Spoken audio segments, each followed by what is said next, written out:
Moi, au départ, en fait, j'étais un adolescent assez timide, tendance un peu à rougir dès qu'il fallait prendre la parole en public. Give me five.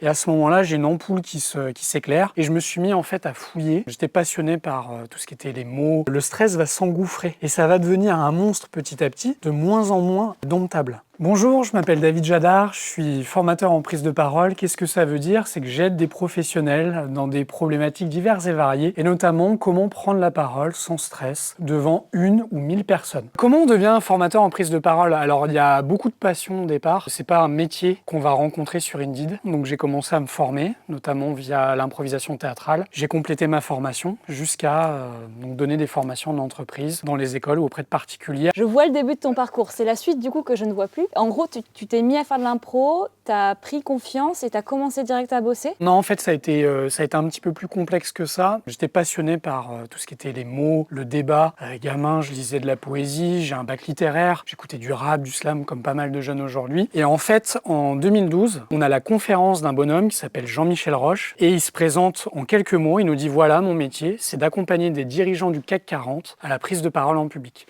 Et à ce moment-là, j'ai une ampoule qui s'éclaire, et je me suis mis en fait à fouiller pour commencer à faire des recherches dans ce domaine-là. C'est pas un métier facile, on est à la croisée des fois du prof de français de l'éducationnel et de l'intermittent du spectacle, c'est-à-dire que le, entre guillemets, le contrat, le job, il faut aller le chercher. Et maintenant, je gagne bien ma vie. Okay. Je gagne bien ma vie, je la gagne mieux que quand j'étais salarié. Ça vous dit pas grand-chose. Ouais. Ma deuxième année, rapidement, j'ai flirté avec les 30 000 € bruts. Et là, ça fait combien de temps que tu fais ça? Ça fait 5 ans. 5 ans. Voilà, donc avec des années qui sont exponentielles. On parle, mais est-ce que tu pourrais me montrer 2-3 exemples concrets de ce que toi tu mets en place quand tu interviens dans une entreprise?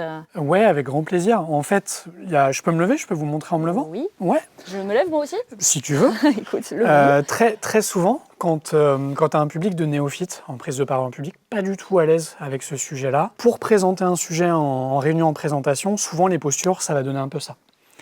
Et plutôt que de parler dans le regard du public, ça va souvent donner ça. Bonjour à toutes et à tous, je m'appelle David, j'ai 36 ans et j'adore improviser avec mes amis. Autrement dit, 1 seconde sur 2, j'ai le regard au sol. Ouais. On pourrait se dire, après tout, c'est qu'esthétique, c'est pas très grave. Le problème de ça, c'est qu'en fait, tu vas créer des ruptures d'attention pour le public. Ouais. Et surtout, le stress va s'engouffrer et ça va devenir un monstre petit à petit, de moins en moins domptable. Ok. Donc moi, en fait, mon travail, c'est d'être un petit peu comme le coach sportif qui vient à côté de ses pratiquants. C'est de leur montrer des manières de s'ancrer physiquement à l'oral et de traduire ça ensuite dans des situations progressives, concrètes. Donc progressivement, ils vont pouvoir s'entraîner à parler peut-être devant 2 personnes, puis 4, puis 15, et puis pour les plus chanceux d'entre eux, 150,